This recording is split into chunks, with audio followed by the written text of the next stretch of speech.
Hey YouTube, and today we're going to be looking at the leaders. Starting today, we're going to be looking at the leaders in the Generation 2 series. These were the main characters for the Autobot, Decepticon, etc. series.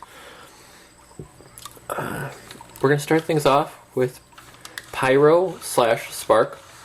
For those of you who don't know, the original Generation 2 mold was released as a 1.5 line as Pyro, and then was later re-released in Europe under the Generation 2 heading as Spark.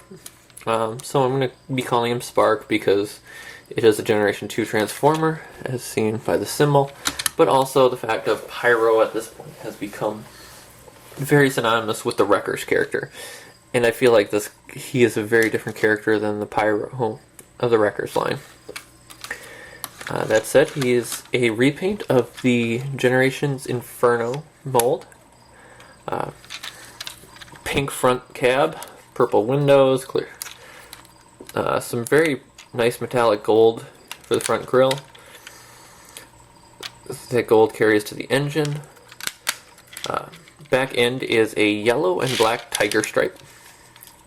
And a lot of pink, and a little bit of purplish blue plastic for the cannon. Cannon still works. Set that aside for now so I don't shoot it off like I did the Decepticon one. Transformation for him, most of you will have seen from the many uses of this mold, but you're going to want to fold up the side panels. From there, pop them out. Same thing on the other side. Pop it out.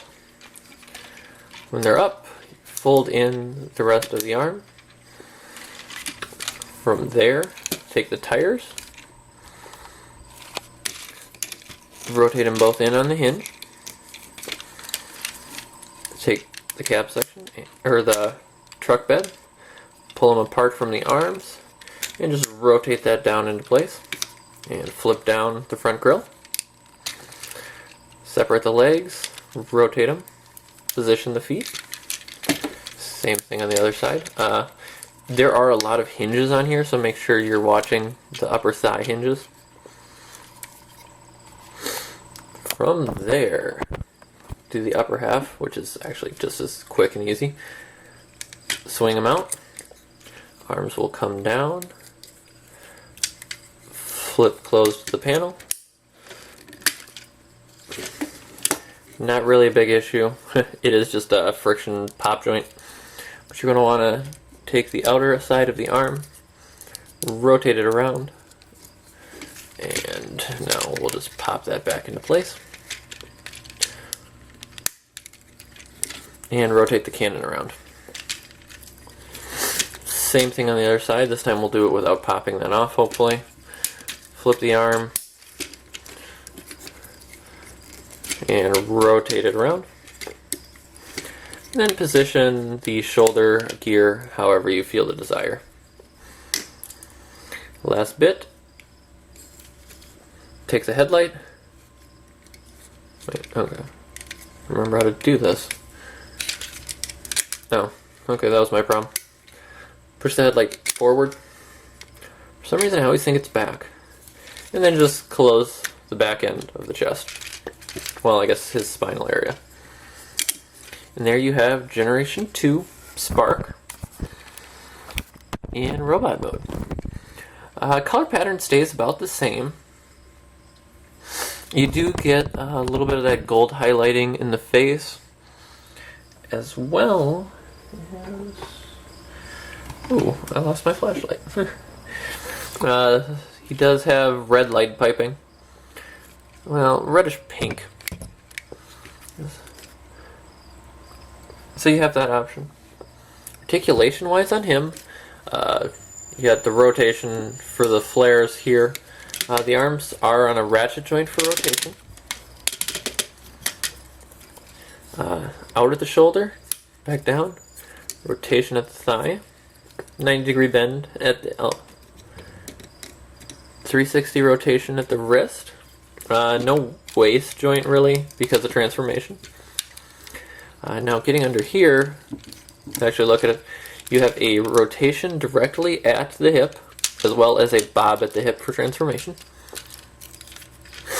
Forward and back, not a whole lot. It's about 90 degrees total, and not really in a good way for the hip. Bend at the knee. Again, this is make sure your rotation aligned right.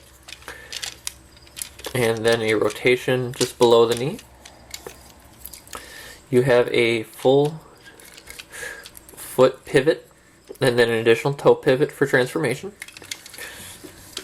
So you can definitely get a lot of posing variation out of this mold.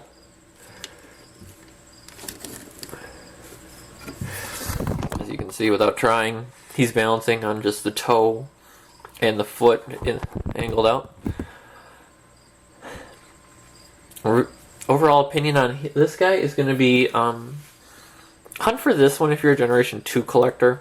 Otherwise, Inferno goes great with the Classics mode, so does Solar Grapple's probably the cheapest current release of this. It has been modified with an open hand, as well as it's got a full hook for this section, and a remolded head. Also, Toys R Us is going to be getting the GDO, which was originally an Asian market exclusive release of Hotspot using this mold. That's going to be a baby blue version of this mold with a resculpted head. I will probably be picking that one up just because the baby blue color, I feel like it would fit okay with my Generation 2 stuff. But I would definitely say pick up some version of this mold. For size comparison, there he is with another Autobot. He's a good sized Voyager figure, the old Voyager class size. And I definitely say I like him. I would recommend him pretty heavily. Well, at least the mold in general. I want to thank you guys for tuning in. We'll see you tomorrow to take a look at Clench and go from there. Have a good day.